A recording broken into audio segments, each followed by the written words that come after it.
So now that we have our basic cylinder, we're going to start just forming basically the shoulders of the piece, and then we will work with forming the arms very quickly just to get an overall sense of the form.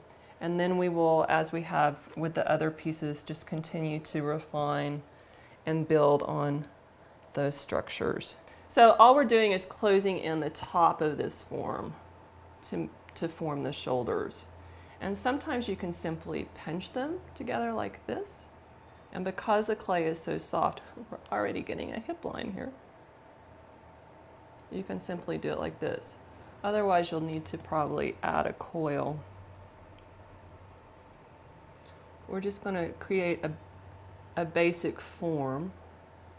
We'll eventually close it up with a neck, but I don't close this too much in the beginning because we do want it to dry and set up. We can think about the spine.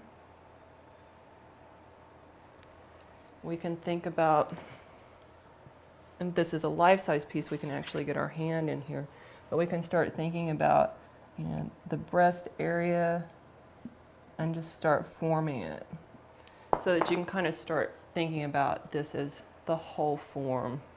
But then when you do this, you're going to have to at some point say, I can't do any more because it is so soft and it wants to just kind of act elderly and sag everywhere. So what we're going to do is we're going to simply form the arms very quickly, and then we're going to set it aside and let it rest. And I suggest letting it do that at least one day, lightly covered, so that it becomes much stiffer. Again, not leather hard. So let's start with the arms, and we will simply begin thinking about kind of these elbows down to a little past where the elbows might be, and simply pinching together this form. So what you have is kind of the start of this overall bust just right from the beginning, and then you can start playing with, you know, the anatomy, the relationships of one part of the anatomy to another, but that's as far as you would take it. So you could start 3 or 4 of these quite quickly.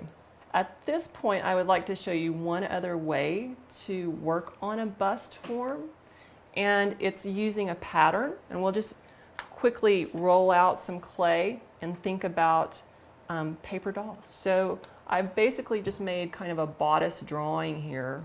We'll cut this out, we'll lay it on a slab of clay, and I'll show you how to quickly pinch that together and make the form. So we'll simply cut this out. We'll make even a little neck for it. So you can just think about the bust in the form of this. We take a slab of clay, roll it out. Since this form is much smaller, we'll roll the slab out a little thinner. Cut this out, just like you would a dress pattern. And the pattern says cut 2. And I've known artists that actually use dress patterns to create forms, which is really kind of fun to think about. All right, so we simply kind of take the form, and all I'm doing is kind of cupping it. And it's very useful to kind of let this sit in the air for a little bit and stiffen up just a little bit. I'm just going to quickly show you this. And you would simply take the 2 parts and weld them together.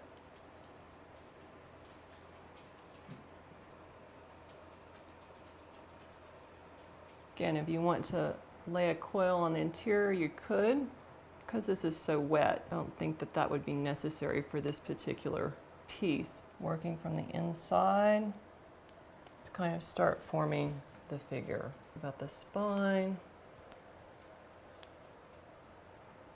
So there's many ways to think about, you know, a figurative form just quite quickly, and to manipulate that in different ways. And then this could become, you know, either a full figure or something that is hung on the wall. Various other things to think about, but you need to really think about what your final piece is going to look like and what is appropriate and how you want to go about building that. But I would suggest trying, different ways of building the figure or starting the form off to get a sense of the whole right away. And then you can start really playing with the attitude that the body is going to hold within it.